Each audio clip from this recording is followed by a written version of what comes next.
This episode is brought to you by Cruising Bears, a global travel community built on giving bears, chubs, and chasers the ultimate vacation escape. Visit bigfatgaycruise.com for details.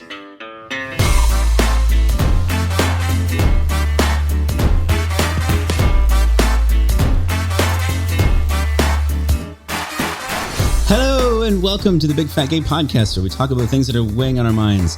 My name is Michael Willer. I'm a chubby chaser, and I'm here. We're here. We're all here. Together in person. Welcome to Los Angeles, where you are joining us all. For the first time in what feels like ages, we're all in the same room together. My name's Don. I'm a big chubby guy living here in sunny Hollywood. And today I am a baked up baker boy. I am very excited. I'm about to get a 160-year-old sourdough starter in the mail from a family that has kept it going. Where have they sent it from that it took 170 years? Idaho. Seems appropriate somehow. Hello, I'm Dan Oliverio, author, public speaker, and chubby chaser. And today I am here admiring the little bench that I got from my hubby in the garden. It is a circular bench with a nice greenish blue patina around our leafless tree because it's winter. Even in Los Angeles, it's winter in the Northern Hemisphere. Nice. I'm Trevor Keyson. I'm a super chub, and today I'm a little flop-eared ear boy. I am on the tail end, hopefully, of a really bad ear infection in my right ear. I only got I had drops, but my ear was so swollen they wouldn't really go in. So I got antibiotics from the doctor for my mouth, and those are working much better. Oh, good.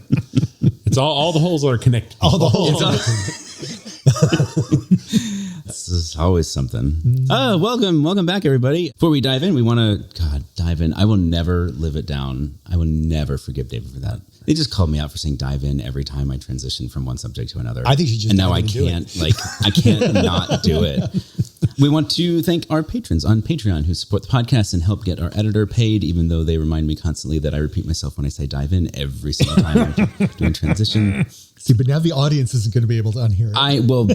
It's just going to be a thing now. And if you want to save 15% off an order at Bearskin, you can get all kinds of sexy underwear. I'm wearing Bearskin underwear right now. Oh, try and guess what kind. Is it the black and red? No, it's the watermelon one. Ooh. The watermelon one is the most comfy one. They're super comfy. I don't find it sexy in the slightest, I'll be honest.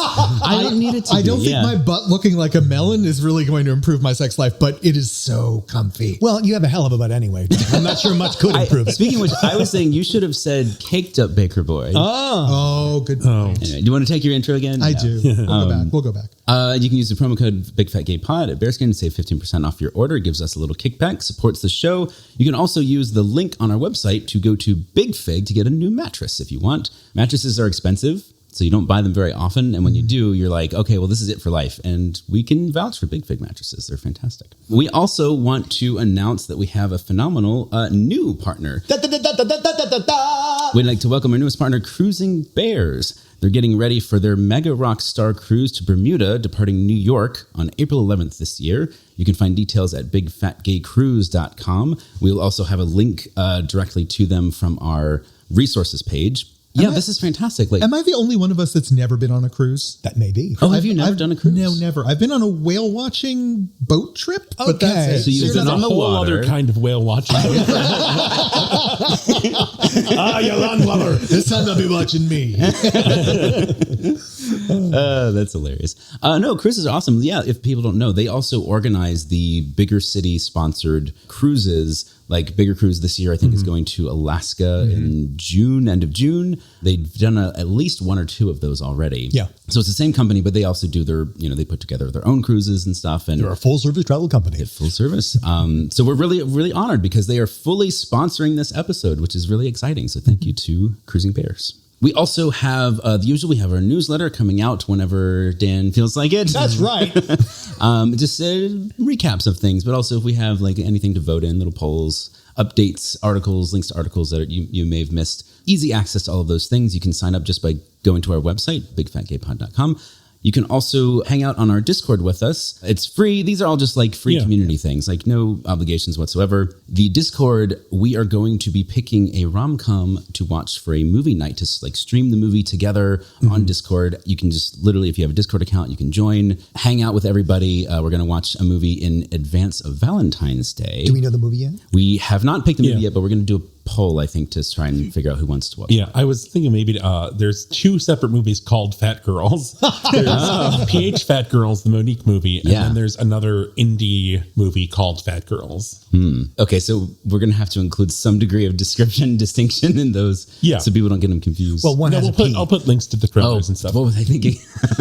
But towards that end, also, for Valentine's Day, we're putting out the call for Valentine's Day questions. Yes, please. You know, of course, we're always open to the relationship stuff. We're always open to your questions about true love and undying devotion. But let's be honest, we want to know if there are any sexual issues that you'd like to talk about. Or stories. Yeah, I think stories are great. Treat us like Penthouse, except not at all like that. But, you know, write in with It's your... 2026, people. We need some smut. We got to get through this year. God, we gotta- us up with some... I think also like your love story of like, here's how I found my chaser. Yeah. Oh, yeah, love stories are fun. But let's just talk about some sex stuff, too. I fell in his hole and then fell in love. And also, like, Valentine's Day can be a rough holiday for some people. Like, I think there's room for all gradients of relating to Valentine's Day as a day, as a holiday, as an experience. All of those are valid. Yeah, I agree. And we love If you have a sharing great them. Valentine's Day masturbation story for your solo night out, I don't think it's an accident that the Valentine's Day episodes are routinely our most popular episodes. It's because it's you guys. Like, you guys share your stories, and then we get to talk about them. It's a lot of smut is what it is. We get to... So, write us at contact information at our website, bigfatgaypod.com, or literally any social media as well. Yeah, and feel free to send it as text or a voice note. I would love people to send voice notes. Yes. Yeah, if you just use your phone, record a voice memo, attach it to the email, works great. Pivoting, hard pivot. I just wanted to share with our listeners about the passing of Bill Fabrey, the founder of NAAFA. We've talked about him and his story a lot in talking about NAAFA. And Tigris Osborne, the executive director of NAAFA, shared a note on their socials that I wanted to share with everyone.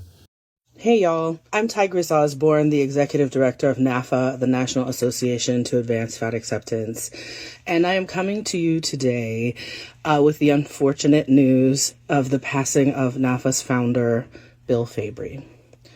Bill started NAAFA in 1969, inspired by what he was seeing as the treatment and experiences of his wife at the time, Joyce Fabrey, who was a fat woman who Bill absolutely adored over the years that I've known him. And Joyce was one of the founding members of NAAFA as well. There were a small group of people who came together to create the organization, but it all started with Bill's outreach and Bill's vision to make a better world for his wife and for other people like her. You know, I always tell people that Bill is probably somewhere right now at the age of 84 fighting with an obesity doctor on LinkedIn, because right up until the end of his life, that's exactly what he was doing. He was standing up for fat people. There are 56 years of histories of NAAFA and histories of Bill out there in the world. And I'm looking forward to hearing even more from those of you who knew him and were influenced by him and were touched by his work in any way. So please join us in celebrating Bill's life, in honoring his memory. Links to the GoFundMe, to NAAFA's giving page, and to the form that we have created where you can share memories of Bill are available on our website at naafa.org/Bill Fabrey. Thanks to all of you who are part of continuing Bill's important work and the work of all of the people who were in solidarity with Bill throughout his 56 years of formally doing this work. And rest in power, Bill Fabrey. I just wanted to remind people that Bill Fabrey started a huge organization. It's an organization that's lasted and endured and changed people's lives. And he was a chubby chaser. So chubby chasers out there, yeah, you can move the needle. It is our issue too. And I just welcome people to come and jump in the pool. Yeah. Yeah. Yeah. I mean, he led by example. Yeah. It's all you can ask for, really. Like, it's phenomenal. I would like to just take a moment to encourage people to learn the history now, right? Yeah. I failed in learning this history, and I'm aware of that now that we're losing some of the trailblazers that have helped make the Chub Chaser community a place where I've been able to find the grace that I have found. I don't know what my world might have been like without the work of the people who founded Bigger City, without the people who founded NAAFA. These are our history that we can access now. And if we don't value our history in this and become caretakers for it, no one else is going to. Mm-hmm. Especially because, the last couple of decades, we've lived through a mostly charmed time where we've had things feel like they've been cemented, but that is never really the case. I think what you want to say is we're undergoing erasure. Yeah, exactly. Mm-hmm. And people, the entire generations have not experienced that before, that are now, rather than being blindsided by it happening, getting ahead of that curve. I feel like I'm being hypocritical when I point at younger generations and they don't know anything about the gay struggle and how we got here. I don't know much about this. So about the fat struggle. I reap the benefit of it without the knowledge. Yeah. So I'm going to work on that. Yeah. So you can check out those pages on the NAAFA website. You can also donate in memory of Bill or contribute to a GoFundMe for supporting his adopted daughter, who also is his caregiver. They're raising money just because he is concerned about, she was his primary caregiver and also has some special needs to help support her in this difficult time, and also in handling estate stuff. Death is always tricky and costly and challenging in both emotional and financial ways. Mm-hmm. So if you are able to and so moved, consider donating to either NAAFA or the GoFundMe or both. So with that, folks, let us summon the penguins. What's a penguin? I can't unsee the penguins. I hear this music and I just see dancing penguins. The fact that they can manipulate the instruments like that with wings is pretty For me, it's the jazz wings at the end. Like, how do you do that without fingers? So, in the world of pop culture today, we have good news, everybody. What is our good news, Don? Good news, everyone. Good news. Oh, not that good news. She is dead. No. Ladies and gentlemen, the giant panda is officially off the endangered species list. Oh, yay! Now, that's not to say they're out of the trouble. Yeah. There's not a million pandas now. Yeah, there's still only 2,000. It's over 2,000 now, right? That's the threshold. Just under 2,000. It's just under. Well, we're close to the 2,000 mark, which is a big deal. Especially when I don't want to point the finger at anyone, but especially when you have a species that is as uncooperative at reproducing as these things are. They've shown them panda porn. They've dressed up zookeepers as pandas and had them hump each other in front of them to give them an idea of what to do. These pandas are not cooperating. Yes. I mean, I think it all doesn't help that they are just like the most naturally uncoordinated animals. Like I was, after I read this article, I pulled up a compilation of just pandas falling and like breaking branches and stuff. And just like tumbling. It's not falling, Trevor. It's a controlled descent from a treetop. When you have that much extra fat and fur, you can do all kinds of things that would normally. Pandas bounce. I mean, the truth is we've put a tremendous amount of effort and resources into keeping these pandas here. But you know why? Because we freaking love them. Yeah. And I can't help that. And to be fair, something pointed out in the article is that this is mostly due to the Chinese government. Yeah. Mm-hmm. That it can't be avoided. But that said, I love them. Yeah, I love pandas. I kind of want to cuddle with one briefly before it rips me apart. I know it'll end badly, but they're so cute. How violent? I mean, I know they're bears, but like, how violent can they get? Okay, so I remember in the 90s, Fox Television had a special on when animals attack. Oh, right? Yeah. And you just remember this Chinese guy hanging out with his back by a panda cage, right? And he's like right there. And the panda wanders up behind him. He just looks at him through the bars, reaches through, grabs him with his arm, pulls him to the cage, and shook him. Oh, boy. Just holy shit. Shook him. And the entire cage shaking like crazy. Oh, my God. It was pretty clear that he really wanted to turn this guy into a martini. Wow. I think he just wanted to snuggle. Yeah, they are dangerous wild animals. I mean, maybe the reason pandas don't mate so often is because they've been kink shamed. That's what I was thinking. That maybe pandas are just really, really not into like exhibitionism, and they don't like being watched while they're trying. They're to not cuck pandas. Yeah.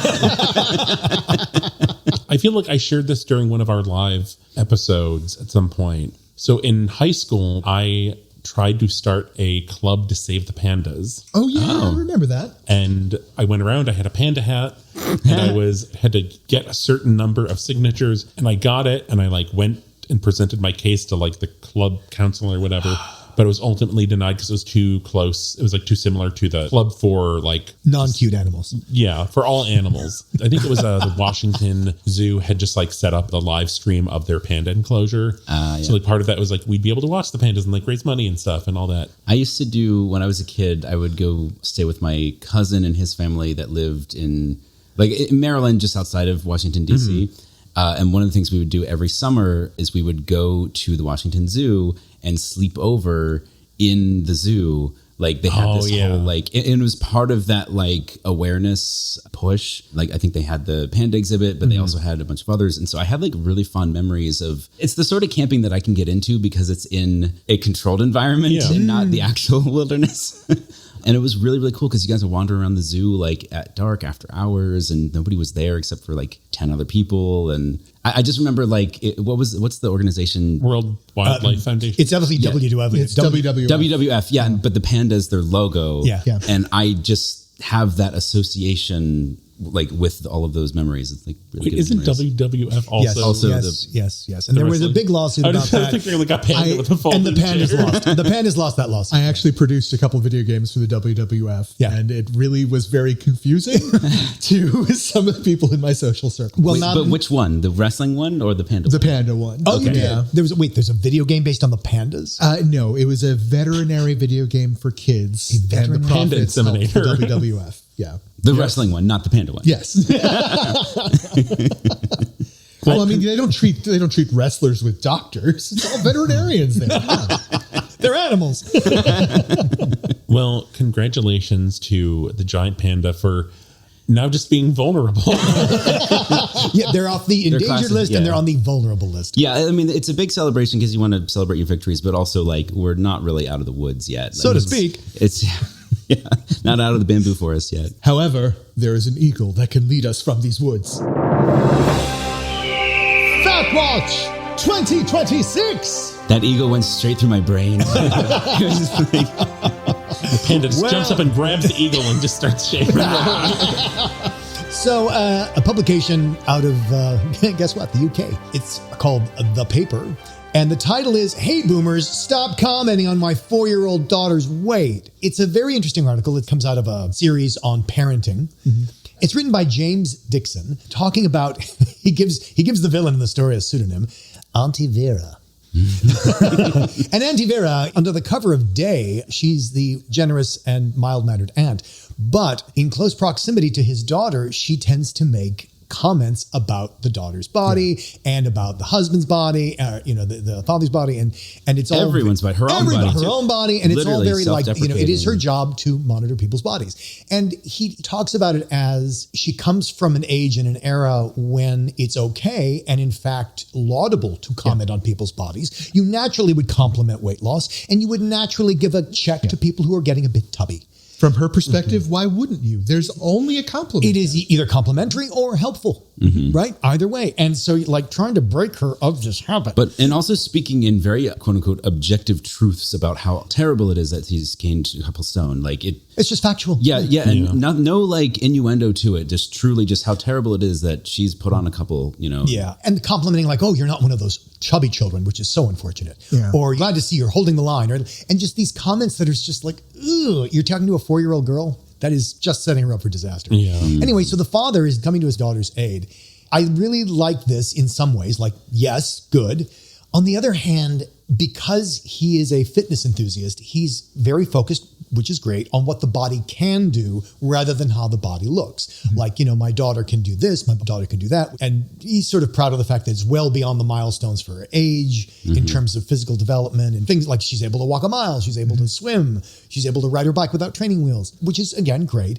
But it sort of belies in the back of it. It's this thing when he's checking the ant, he's we don't say those things. And it's very much of yes, but be quiet about it. I found a lot of his advice was very confrontational in a way that I don't think would really help communication with that aunt. Well, the thing he says is... He interrupts her with no thank you. Yeah, here it is. "No thank you, I say to Vera. We don't talk like that around our daughter." Right. which sends the message, it's bad, but we don't talk about it. Yeah. And I think that's the problem. Rather than simply modeling like, I think she's fine. Look at what she can do.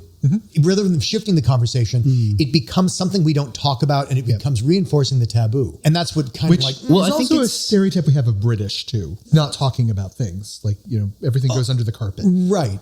But still, I think there's sort of it's something here, which is maybe about a year ago, we had a similar type of story. I think it was a TikTok where the guy basically had the same situation and how he dealt with it. And I think there's something to be said for not making your daughter the subject of a debate right in front of her. Exactly. Yes. So like there's sort of two sides where like, yes, you don't want him to sort of implicitly accept that the criticism is true. We just don't talk about it, which is sort of what's happening, or at least sort of how it sounds based on what he wrote. But at the same time, you also don't want to just put your hand around your daughter's shoulder, bring her to your side, and then say, my daughter is beautiful, whether she's fat or not, and then launch into a thing where you educate Vera about her right in front. Like, that also feels kind of gross. where the daughter becomes a prop. Yeah. So, yes, he's sort of avoiding the education of, no, like, this is wrong for these reasons. But also, that's not necessarily the moment for that. No, I'm simply saying that the comment, not around my daughter, you don't. It's like, okay, so it is a terrible thing. It's the idea that it's bad, but we don't talk about it because it's damaging to little ears. You can tell it's that because he goes in the rest of the article talking about how well, of course, childhood obesity is a concerning rising number. It's like, yeah, but you're not addressing the cause here. He's not really connecting the dots. You're not connecting the dots. And it's like, as long as you are trying to get people different. I wonder, because this is like an op-ed, right? This is an opinion piece. Yeah. Sort of. And I wonder if he got feedback from the publication, like if they insisted he include that line that, because he goes out of his way to say, and we all know obesity is on the rise and especially childhood obesity. And it's sort of like, well, why did you throw Why did you say that? Like, why is that? And I wonder if it's mandatory in England. No, I think it's mandatory in most publications. There's another article that we read recently where it is imperative that you put in the article that obesity is bad. And now we're moving on because we said that. And I'm going to give you all these studies why I think we're going to talk about this in future episode, where we have all these studies showing that, hey, BMI is not the be-all and end-all. But of course, we have to acknowledge that being obese is damaging your health. And there's no statistical support for that because it's all just known. I also want to just address one quick thing about this article in that I thought it did a good thing and a bad thing in that it brought up something that articles like this don't often bring up, but then it didn't address it. Auntie Vera, in many of the articles like this I've read in the past, is usually a terrible human being, right? And so shutting them down is not that hard because they're an awful person you don't want around their kid. Auntie Vera in this article, they go out of their way to point out she's a more realistic representative of family member that you do like, right? Yeah. She is a beneficent force in this daughter's life. She is a positive, good person in general with this one flaw. That is a more realistic representation of the family members that we have to deal with. Yeah. And often they're the ones I have the hardest time shutting down because they are well-meaning. They're right? well-meaning, you like them, and they need to stop it. Yeah. So this one, it brings up Vera in that context and then doesn't actually provide us with guidance on how to realistically deal with her. Well, he did start with no thank you. Yeah. yeah. No It's thank very you, we polite. don't talk about that. I do appreciate that he says interrupt. Like he cuts it off when he sees it coming. Oh, you have to, yeah. I think finding a better follow-up statement than we don't talk about those things would be preferable. Because I do wonder, I could see it absolutely the way Dan's describing it. I could also see it where he wrote, because publications like this never just let you write whatever it is you want. They will monitor it and make sure that it's going to represent more or less what they think is truthful and accurate. Because you wouldn't want to be celebrating obesity. Exactly. Yeah. Well, and the iPaper does pride itself on saying it is impartial. I do wonder about that. My only point was I could see it also being that some of the weird things we're picking up on were maybe inflicted on his piece. And so I'm curious, what the actual experience is in that room. I think that's a really good point. And by the way, a lot of when we talk about the I in iPaper is impartial and Intelligent and impartial. And for a lot of people, impartial means we present both sides. You know, Yeah. we present both sides. What's the Nazi side? What's the Jew side? What's the black side? What's the white side? We get that's not necessarily impartial. I love seeing another story of a dad standing up for his daughter, especially out of the UK. I would like to see a couple more.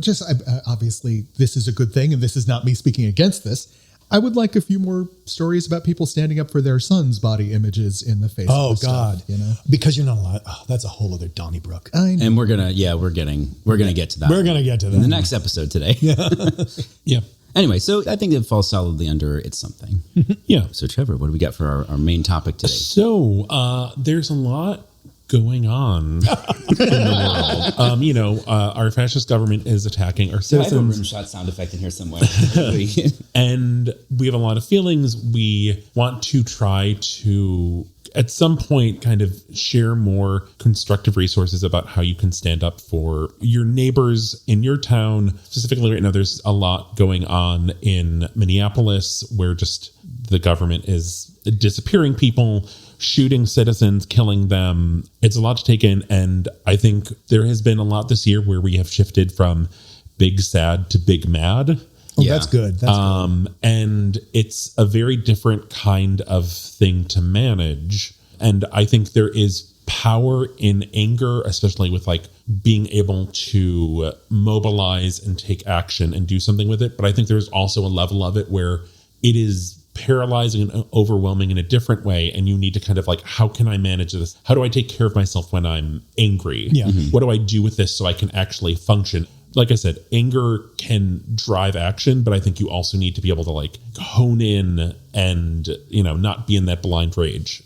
So we're talking kind of about like, how do we take care of ourselves when it's anger instead of sadness? And it is a different kind of paralyzation. It is a different kind of overwhelm. Self-care during rage. Well, or you're just, what is it? You're what is it? Harry Potter's is like, I'm angry all the time.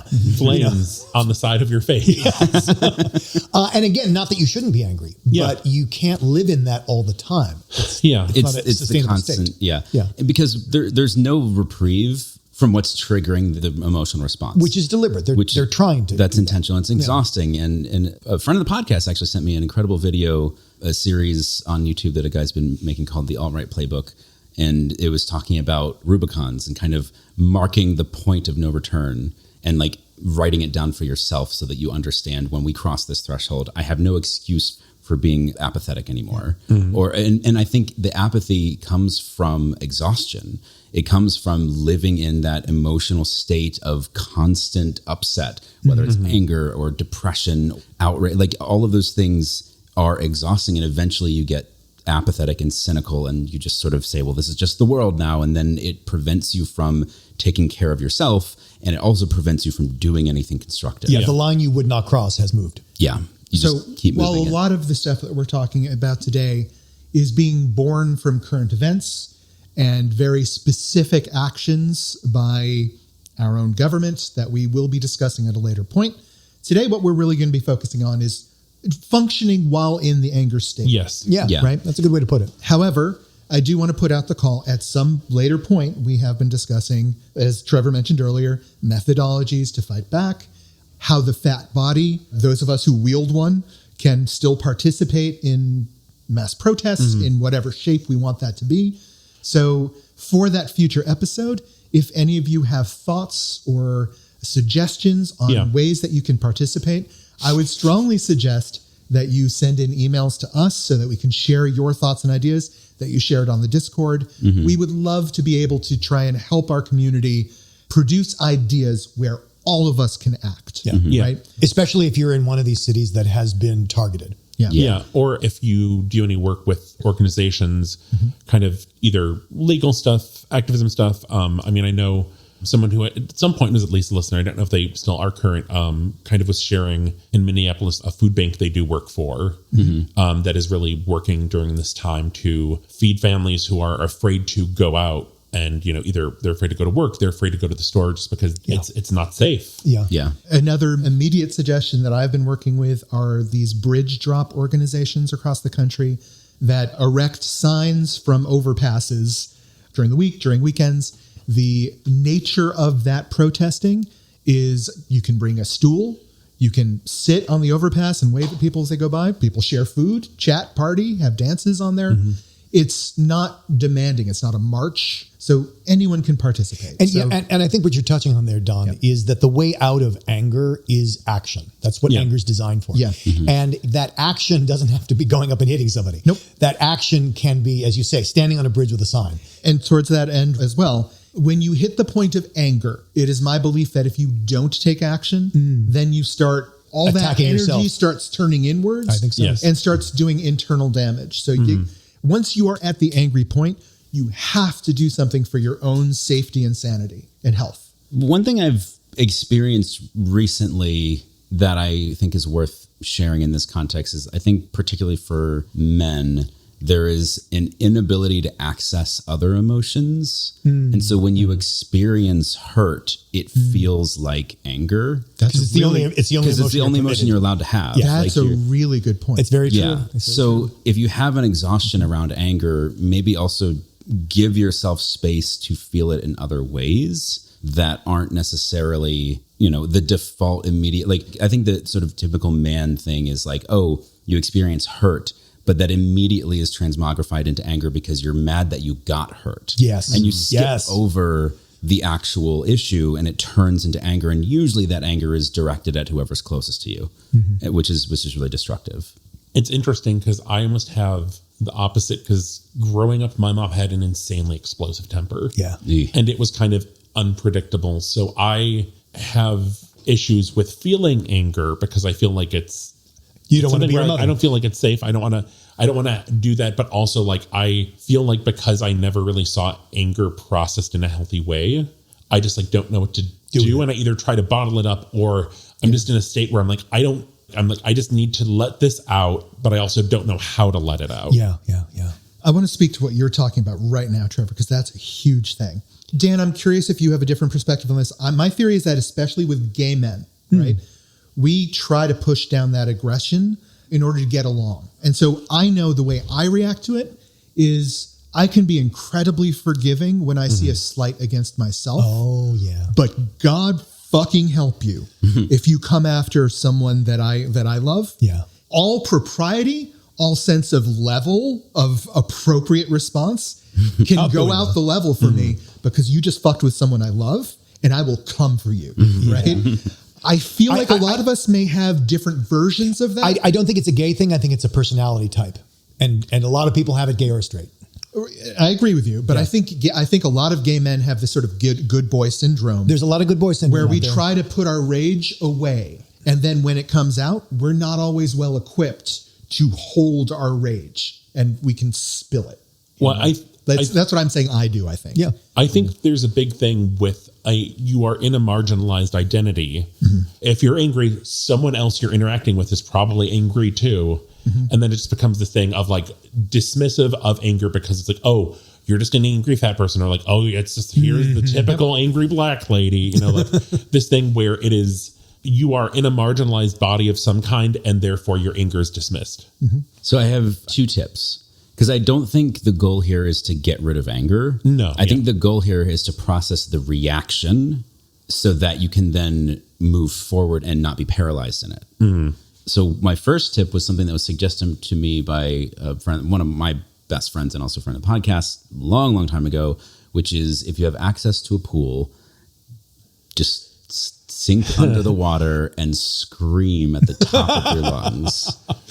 Pillows work too. Yeah. Pen and pillow, I think also helps, but there's something, again, like, pool, there's sort of a degree of like access and privilege there. But if you can get into that, there's something sort of like, I don't know, very cathartic and kind of blanketing and weighted and comforting about being sort of underneath all of that water and knowing that you can just be fully expressed without it spilling out on other people. I want to underline what you're suggesting there, I think, is blunt the red hot, sharp, immediate rage, right? Get that out before you start acting. Yeah. Because or that built up for so long that you don't even know what to do with it. I think that is some amazing advice because, again, I'll bring it back to my own experience. I will find that my drive to act can overcome my common sense about you are pissed. You should not be acting right now. And when I do that, my biggest skill, my biggest knife that I can bring to any fight is my verbal ability to convey despite maybe the experience that some of you have had listening to me on this podcast, my ability to convey concepts and make my point is my strength. And when I am pissed, I do not have that tool available to me. It is weakened significantly because I'm pissed and my mouth can't possibly keep up with my brain in those situations, right?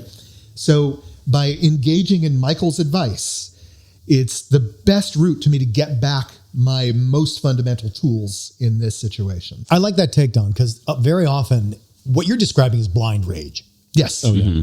It's just blind rage, whatever blind rage looks like for that particular individual. Sometimes that looks like, someone gets a weapon, and sometimes that looks like shutting down. And just like... Yeah. And what I think is the question is, once you acknowledge, I mean, you can't acknowledge anything in a blind rage, but then you got to look at, okay, but now what? You're not going to dissipate it because the impetus didn't go away. Yeah. And so you're looking at what would be effective. And you asking the question, okay, given how pissed I am, given how unacceptable this is, what would be the most local and effective way? And what I mean by local is you're not going to fly to Minneapolis if you don't live in Minneapolis, right? So what are you going to do locally? What are some options? And this whole discussion reminds me of, because I'm one of the old gays, it reminds me of the AIDS epidemic. Yeah. When the government refused to acknowledge it. The president wouldn't talk about it. People were being shunned by it. And Larry Kramer started something called ACT UP. And I don't know if people remember, ACT UP was an acronym. It was an acronym for AIDS Coalition to Unleash Power. I mean, it was about anger, and it was about stopping traffic. It was about civil disobedience. It was about protests, about lying down in the street to symbolize the death from AIDS, because it was wiping out most of a city and nobody was talking about it. It's just because it was a homosexual problem. And it was in New York and San Francisco, and nobody was talking about it. And in LA, you certainly didn't talk about it because we're notoriously apolitical. So You want to save your career, don't you? yeah, there's a lot going on. But imagine having that much rage that you start ACT UP, that you start an organization. And that is when the needle started moving, because sometimes politeness, as we've discovered, doesn't work. Yeah. And ACT UP did things that, like, if you didn't have the context of what was being done to gay people at that time period, would sound shocking. Oh, it was. Dumping the ashes of dead bodies on the lawn of the White House. 300 bodies. Boom, on the White House lawn. I remember stories. I was looking this up while you were talking. I couldn't find the story, but I remember stories of literally people dying of AIDS and asking that their bodies be dumped over the wall onto the governor's mansion. Yeah. Right. In protest, there's two hands that walk together. It's the socially acceptable protesters and it's the ACT UP protesters, right? And those two working together, it's the Malcolm X and the Martin Luther King Jr.'s, right? Yeah. One frightens them, the other, which makes them willing to talk to the other. Which is sort of an unfair dichotomy of those two individuals. But that is valid, but it's how they're understood. That's how they're, reprocessed. Yeah. But I think it's so important to unleash power. That's the up in ACT UP. That's what's going on in Minneapolis right now. And it's tough because the people you're against have all the weaponry. And the second you pick up something, they're going to escalate 10 times over. As was said, a little piece of Nazi propaganda that was said from the White House was, one of us, 10 of you. Yeah. It was freaking mounted on the podium. It was mounted on the podium. And it was, it is the slogan that came from Nazi Germany and probably before that. That's not insignificant. So I kind of to return to what Michael said. So I think there's kind of the vocal anger, but I am kind of a shut down emotion person. So for me, it's very physical, and I have this like vibrating paralyzation. So I need to do something physical to do it. So like there's times when I've been angry and I'm really worked up and I'm like, oh, thank God I have a workout. Because like that, I know I'm going to have a good workout because I'm like, so mad. Instead of like it coming out of my mouth, it is coming out of my arms and my body. Yes. And there was a point earlier this year, I don't know what fucking Trump said something. It could literally be anything. It's been he opened his mouth and said something. Literally 2025. It was a long year. And I was in the middle of baking something and I had to smash something. It was around Halloween. I was doing my worms and dirt and I had to smash Oreos and I'm like, I'm going to take my own. Oh, nice. Yeah. And there's this... he got Oreo puree, guys. This woman who does Minnesota salads that aren't really salads. Oh, yeah. And she frequently has to like smash pretzels or whatever, or nuts for the satellite. And she's like, okay, we're going to channel that Minnesota She goes for it. into smash the patriarchy. And I was just like, because I got like some push alert about some insane thing. And I'm like, I'm just going to channel this into smashing the Oreos. And it was so satisfying. And smashing something and pretending I'm doing something else. Yeah. And I think that really echoes what Don was talking about, where if you don't, it will build up in you. You will become the thing that is smashed. I have a alternate. I think these are all very big anger methods to handle. And I think there's also, particularly for me, there's a lot of what else is it today? Oh, it's terrible, but it's not rage inducing. Yeah. It's just another terrible thing. Low simmering. Yeah. And exactly. So you don't want another log on the fire. Yeah. Exactly. So you don't want that to just end up building up on top of all of the others. And what do you do about it? And I've had so many people suggest meditation, do meditation. And the image that's conjured to my mind is literally sitting cross-legged on the floor, breathing deeply for an hour. And I can't fathom doing that. I cannot wrap but it doesn't have to be that. And the way that I have found that works for me is putting no time frame on it. Putting 0 time frame on it. Whatever it is that I do, which I'm about to describe, but it could be 30 seconds or it could be 10 minutes, but not putting a constraint around forcing my mind to be in one space at a time for that long. Because sometimes the ADHD, it's exhausting to try and make that happen. Yeah. So basically just paying attention to what's actually helpful versus gonna force me into avoidant behavior next time. So throw away the timer. Yeah. The timer for me is not helpful, but then also going out on a walk outside somewhere where there are no people and looking, if I'm on a straightaway, closing my eyes as I take as much of a breath in as I can and blowing it back out again. Not that slow control, you can do that if you want. But for me, what helps is just forcefully exhaling everything. Yeah. And then opening my eyes just a tiny bit to make sure I'm still walking straight and then close them again. And do that a few times. So you're in motion while you're doing as this I'm walking, with your eyes closed. Yeah. Which you don't have to do, but it helps because it kind of takes all of the sensory input down to 0 for a few seconds. And then if I do that, maybe just 3 or 4 times, I start to feel this reminder, I guess, that things don't necessarily mean as much or what we assume that they do. They might, but they might not. And we don't really know. And more helpful in terms of managing your emotions is just reminding yourself that right now it just is. Mm-hmm. And later I can do things and I can make assumptions about what they mean and I can take action on it. But right now this just is because I'm trying to kick the log off the fire. Mm-hmm. The physical equivalent for that for me, instead of the, smashing the patriarchy, is I need to unplug because I'm so plugged in to everything all the time. Yeah. And I need something mindful and I need something, I like crafty things. Mm-hmm. I kept seeing people doing these junk journals on TikTok. And I'm a very I'm all about I kind of hoard stuff. I collect stuff. So I've been doing this where I have a little punch and I during the day when there's something I like or just something I appreciate in design, I have this little punch. I take a square out and I tape it in my binder. So I have all these little squares for the month of January of here's something from each day. And it's just a little thing. I spend less than 5 minutes doing it, but it's a point where I can just okay, I'm just doing this thing. Yeah. He has this little stamp. So anything printed, he can make a really big stamp. Like what a postage stamp looks like. Mm-hmm. So imagine something about 4 times that size. And so it looks kind of like a stamp collection when you gauge through it. But I also have been I always enjoy doing crafty things. And I'm this is something I can do where I can just I'm not going to be on a screen. So I have gotten some little just kind of craft kit things. So I can just take time to just not be in it. Because part of the fascist regime's approach is just the overwhelm and the constant assault. And there's going to be so many things that upset you throughout the day. And there's going to be so many different versions of the same thing.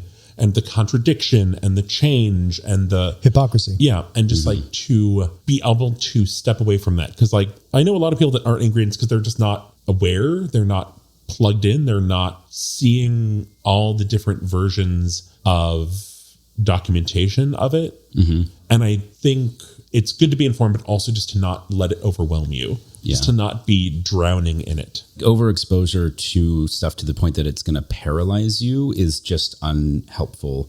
And there's like, I know a lot of people have the perspective of like, it's responsible to know everything that's going on, but it's not possible to take that all in and then be a functional person. Yeah.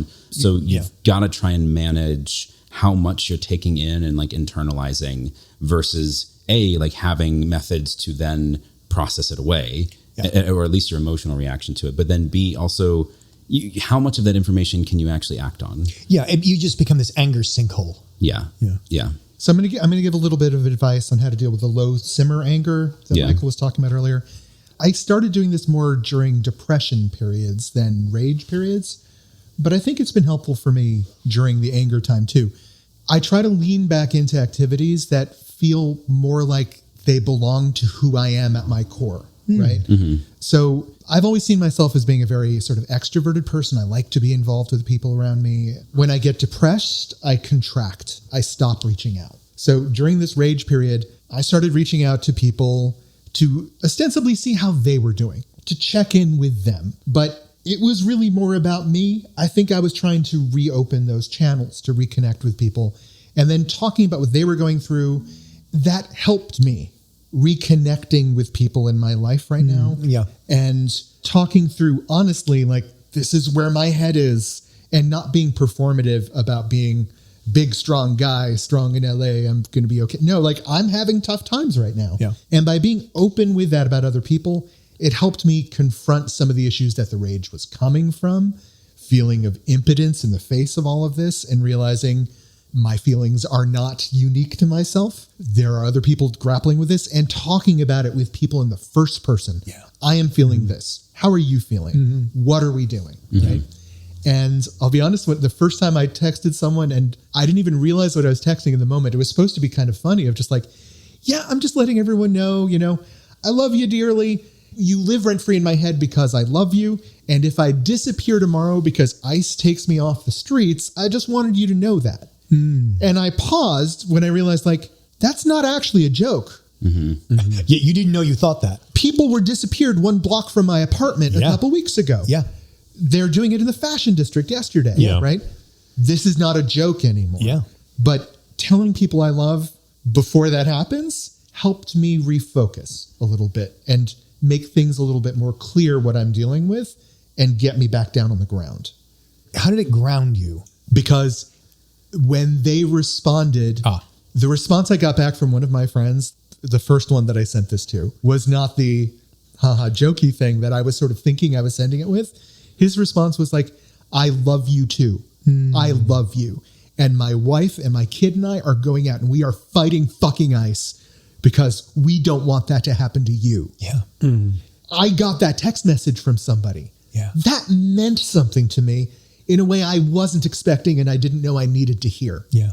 People, everyone in my life that I love knows it right now. Yeah. I have told them and I'm good with that. And I feel better because of it. I think community is more important than ever. I mean, I said this during our call when we were just kind of trying to figure out how did we want to talk about this. And I said, Ape Together Strong, which I think is from one of the newer Planet of the Apes movies. Ape Together Strong.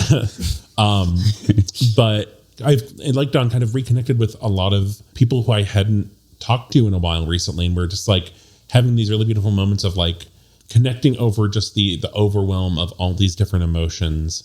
And I want to share this on the resource page. And I think I already maybe shared it on Instagram.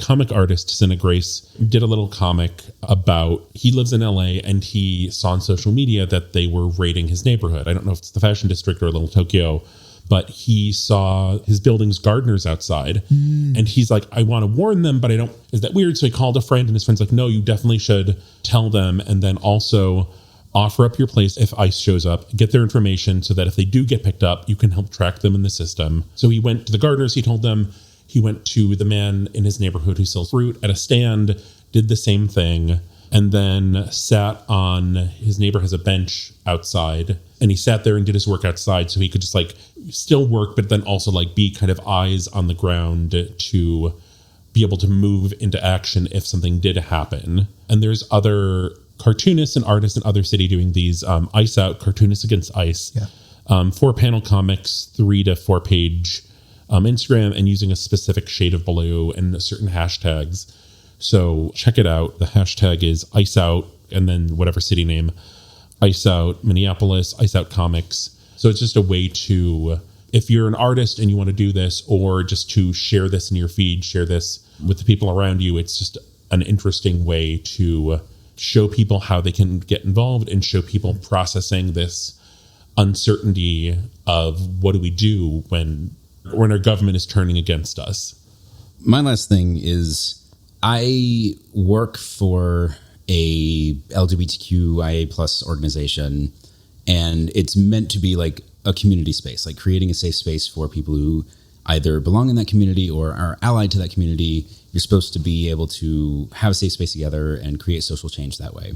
And I've seen a huge amount of infighting, and it's been incredibly demoralizing. I've seen it in other similar organizations or other places that I've worked that basically eat each other from the inside out. And it's incredibly destructive. And I have become very cynical specifically because of that. And I'm done feeling cynical about that. I'm done feeling upset about people who are my allies. I don't care what they do or don't do or how they treat each other. I'm done channeling my frustration and anger at each other. Whether or not it's justified, whether or not it's true, whether or not, it doesn't matter. Yeah. It's the wrong direction. We've got to be angry and upset with the fucking fascists. Yeah. That's all that matters. And if people aren't doing it the way that I think they should, I don't care anymore. I'm done with the purity tests. Oh God, I'm yes. done with the, well, you didn't say it the right way. You used this problematic term. Whether or not people want to fight about that stuff that's your own issue now. Mm-hmm. I'm not engaging with that anymore because it's just self-destructive. It's just going to perpetuate this like downward spiral of us and our allies as we kind of like tear each other apart because nobody's doing it the way we want it to be done. And then it just makes us weak. For me, for instance, it's made me incredibly like cynical and jaded and apathetic and passive. And like, that's why I've historically struggled with these topics, because I already have felt so weighed down by seeing the failures right in front of me every day when I'm doing my work. Yeah. And so like, I don't know what to do to fix that. And I almost don't care. I'm just done with it. I'm not engaging with it anymore. I'm focusing my energy where it is meant to be. I think that's it. Don't focus on that.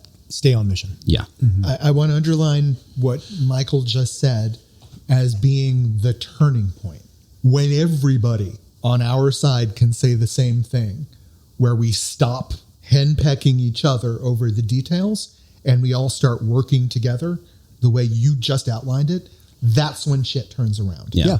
Like we don't have the luxury of doing it that way. No, we just don't. We need to get people in that same direction, the way you're discussing right now. We need to focus on the fascists. Mm-hmm. We need to focus our vitriol, our anger, our justice on them. And once that's handled, we can worry about the rest. Apes together strong. I think that's the title of the episode. Yeah, it's either that or I liked Big Rage. I was going to do Big Fat Gay Rage, but I think both are good.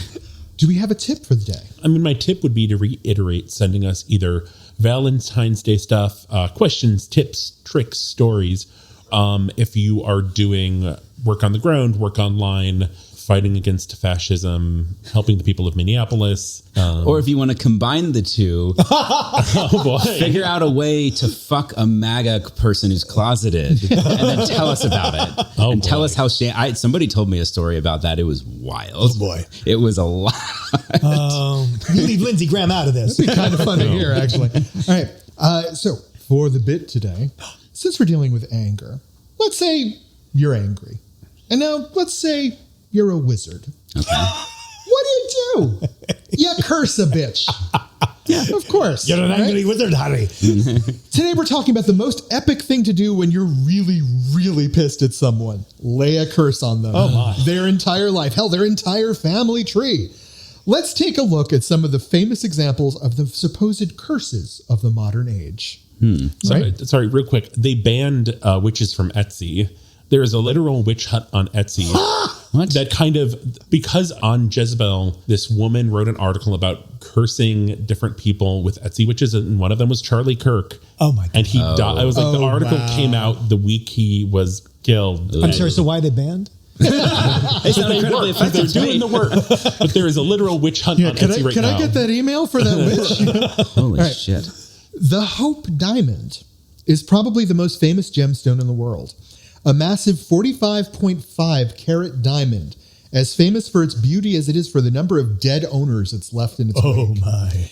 The first victim was the thief who stole the diamond, named Jean-Baptiste Tavernier. He was later discovered ravaged by wolves. Oh, geez. The Hope Diamond then came into the possession of King Louis XIV, who, along with all his children save one, died of gangrene. Nicolas Fouquet, among many countless others, fell victim to death after handling the cursed diamond. The curse of the diamond is tied to its origin.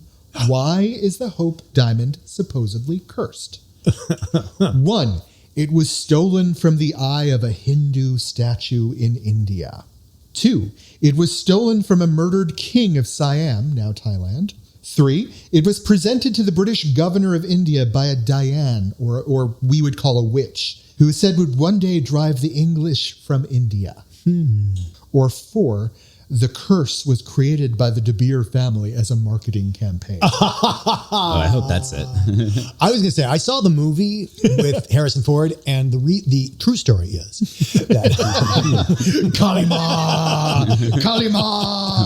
Yeah, it was a documentary. And I'm going to go with the last one. That I it was think, just like marketing. De Beer marketing campaign? oh, it's got to be. That's, We're unified in the De Beer I family. think we're all pretty convinced. Well, in fact, it was not the De Beers this time No. around. Rumor has it that it was stolen from the eye of a sacred Hindu statue in India when it was taken. By John De Beer. Yep. All right. Here's one I don't think I'd heard of before we're starting to look into this. The Cursed Car, or The Little Bastard, is a title given to a specific 1955 Porsche 550 Spider. In 1955, James Dean fell in love with it and bought the car, but was warned by fellow actor Alec Guinness that the car would be the death of him within a week. He wasn't far off. But after James Dean's death in the car's thirst for blood wasn't sated. Which of the following is not a death or injury attributed in some way to James Dean's cursed car, The Little Bastard? 1. Multiple people have been killed or maimed while transporting the car. 2. Multiple people have been injured due to mechanical failures relating to parts taken from the car used in other cars. Oh. Right? 3. A couple was found dead in a garage next to the car, having died from exhaust fumes while enjoying each other's company. Woof. Or 4. A teenager slipped and had his arm mangled while trying to steal the car. Huh. Which of those 4 examples are not true? So I'm going to say this, where they're having sex in the garage. Ooh, naughty time not being as cursed and lethal. Yeah, I'll go with Trevor again. I think it's the couple having sex in the garage. Okay. it's a British car, so there couldn't possibly be any sex. So I'm going to go with that. All 3 of you are correct. Yeah. There are no sexual deaths associated with this car. I think there's a Futurama episode based on this car. There's an X-Files episode associated with the car, if I recall correctly. Hello, Stephen King, Christine. Oh, probably, yeah. There's a song that has been banned in Filipino karaoke bars. Oh, my. Because at least 6 deaths have been connected to people being murdered while singing it. While singing it. Well, they did sing really badly, though, right? This includes a 29-year-old being shot dead by an off-duty security guard for singing it off-key. There you go. An off-duty police officer drawing his gun and chasing a group of people out of the bar for bad-mouthing a karaoke performance. Yeah, I'm sensing a pattern here. Question. What is the banned cursed karaoke song of the Philippines? 1, Dolly Parton's Working 9 to 5. Oh my God. 2, Prince's Raspberry Beret. 3, Frank Sinatra's My Way. Or 4, Aha's Take on Me. Oh, I think it's Take on Me. Yeah, Take on Me. We got 2 Really? instant locks those for high Take on notes, Me. nobody's going to hit those right. It's going to sound awful. Huh. Because it starts so low that you think you can do it. And then by the time you get to the... day or two. Because the range on that song is huge. Like Well, if you use the falsetto, yeah. Do you break with the crowd, Dan? I don't know. I mean, You guys have been voting as a herd this entire time. No one can win if everyone stays the herd. That's true. Ape together strong. 9 to 5 would be really funny too. Yeah. I mean, tragic. I'm but thinking the also Frank Sinatra because my way would be. Yeah. These are all good choices. Well, because I'm thinking what is going to upset police officers and security guards, and I think it would be dissing Frank Sinatra. I'm going to go with that. You're going to go with Frank Sinatra? Okay, we Yeah. have someone breaking with the crowd Yeah, am I wrong? and putting himself in the lead. Wow. My Way is a dangerous song to be singing in the Philippines, even though no one can figure out why. No, I think because it's such it's cursed. Well, it's because it's such a standard for them, I think. We've already established it's cursed. All right, songs are not the only things that can be cursed. As Michael knows, there's been a couple movie productions in LA that have notorious histories of problems. Films like The Exorcist and Poltergeist have entire legends surrounding the horrible deaths and disasters that followed the cast and crews for years after the productions ended. Which of the following movies is considered to be one of the most cursed of all time, with a production that included, but was not limited to, a tiger eating a crew member, the hotel they were staying at being bombed by a terrorist cell, suicides, and lethal car accidents where a survivor received a written message from the universe that was a little too on the nose? Wow. 1. Carrie from 1976. 2. The Omen from 1976. 3. Dracula from 1979. Or 4. Dawn of the Dead from 1978. Oh, see, I was going to say Snow White. I think The Omen. I was thinking The Omen also. You got 2 for The Omen over here. Yeah, sure. Oh, okay. Sticking with the herd. You got your point. Because, yeah, you win no matter what happens. The correct answer is, in fact, The Omen. Well, see, I knew that. All right. So here's a list of some of the things that happened. Gregory Peck's son committed suicide right after filming began. Peck's aircraft and the scriptwriters and executive producers' planes were struck by lightning on their way to filming. The IRA bombed the hotel they were staying at. A tiger trainer who assisted with the filming of The Omen was eaten alive by a tiger. But here's the one that's just the clincher. Following the completion of filming, the special effects consultant was in a car accident that killed his assistant. As the man climbed from the rubble, he noticed a road sign next to the accident that said Omen, 66.6 kilometers. Jeez. The date of the accident was cursed as well, which took place on Friday, August 13th, 1976. Was this all reported leading up to the release of the movie? Of course not. That crossed my mind. I have to admit, I did not do a deep dive into that. I'm very curious how much of that was publicized to help sell tickets. Well, something you would not use in the publicity is that Gregory Peck's son committed suicide. Yeah. And you know what happens in that movie?